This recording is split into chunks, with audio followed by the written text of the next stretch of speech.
बडाणी में भुट्टा बिरादरी जे ॿिनि धुरियुनि में संगावती तकरार तां झेड़ो। गोली लॻण सबबि हिकु ॼणो सख़्त ज़ख़्मी थी पियो। अस्पताल मुंतक़िल, धुरियूं मोर्चा बंद आहिनि। उन हवाले सां वधीक तफ़सील ॾेई रहियो आहे बडाणी मां CNN न्यूज़ जो रिपोर्टर ग़ुलाम यासीन भुट्टो। जी ग़ुलाम यासीन, छा तफ़सील आहिनि? जी बिल्कुल ज़ारा, बडाणी भरसां मियाणी थाणे जी हद ॻोठ रहीम बख्श भुट्टो में भुट्टा बिरादरी जी ॿिनि धुरियुनि में संगावती तकरार तां झेड़ो थी पियो।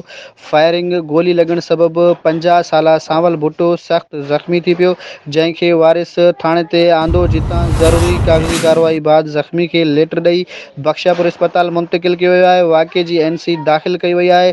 धुरियुनि में छिकताण तेज़, धुरियूं मोर्चा बंदि आहिनि। खूनारेज़ी जो पिणु ख़दशो आहे, जॾहिं त का बि गिरफ़्तारी अमल में अची न सघी आहे। जी